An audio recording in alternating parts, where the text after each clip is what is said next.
B is our premium medium freight ship in the universe. It's capable of carrying a significant amount of cargo between stations within a system or across multiple solar systems.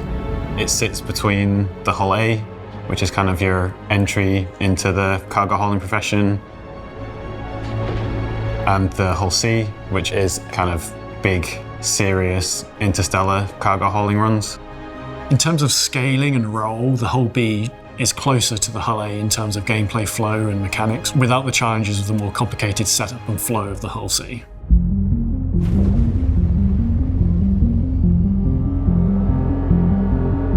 When you first look at the Hull B, you definitely notice a MISC ship.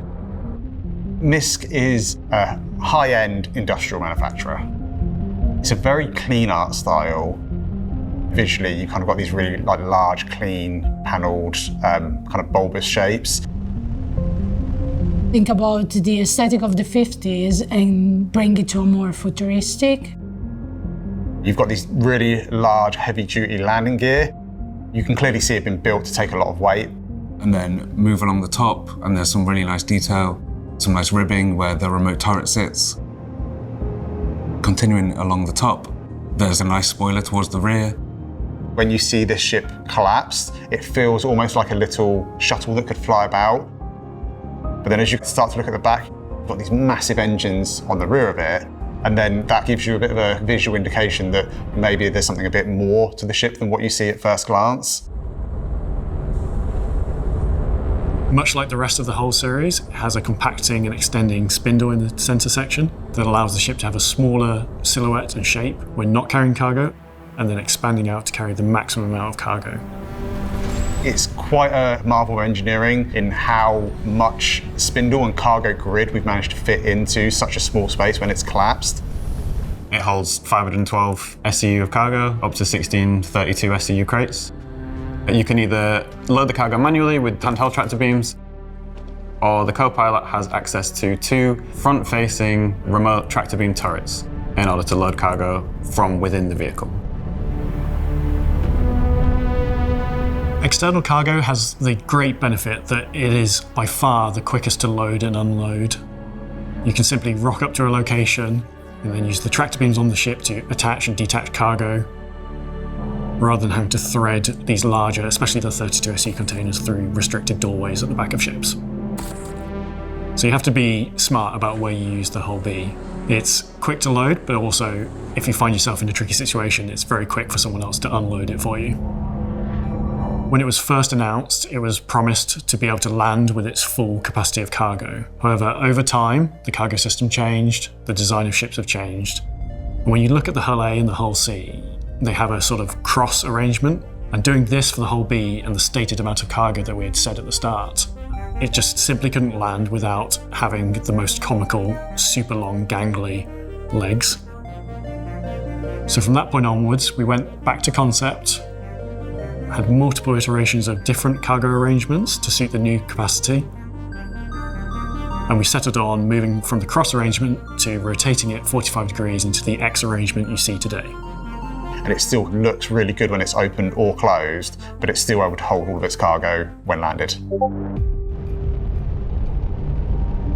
The Hull B is great in that you can load it from both within hangars and external freight elevators. And then in the future, we want to allow you to be able to also use the facilities of docking, so you can truly load it from anywhere with any sort of cargo. Another advantage of the Hull B compared to, say, the Caterpillar, which has a very similar amount of cargo capacity, is the Caterpillar is a large hangar and the Hull B is a medium, so you have more accessible locations to land throughout the universe, being that there are more medium hangars in general than large. You walk into the entrance area, which has our 2 suit lockers, a weapon locker, and a small bench to prepare yourself for leaving the ship. Coming up the personnel lift, to your left is a door to engineering. This houses most of the major components for the ship and the engineering screen. Centre stage in there is the big mechanism that allows the ship to retract and extend its cargo grid. Heading to your right from the personnel lift, you walk into the main corridor. This is a main thoroughfare of the ship. This also houses some of the other components. To one side is a mess hall. You have a 2-seat table and a kitchenette. On the opposite side of the corridor is the habitation area. When you get in, you have like a bunk bed on your left, nice desk with its fridge and some shelves. You also have on the right space on the wall to hang up posters, and then the bathroom door. As you enter into the bridge of the ship, as soon as you walk in, you know you're in a MISC ship. I know the MISC dashboards can be a little bit divisive. Maybe, on some of our previous ships, we maybe pushed the size of the dashboard a little bit too far, so it was something that we were quite conscious of with the whole B. But we have pushed the pilot and the co-pilot seat further forward, so you're kind of sat more into that letterbox, just to give you better visibility out. Very happy with the whole B. I think it's a great ship. Looking forward to seeing lots of them populate the verse.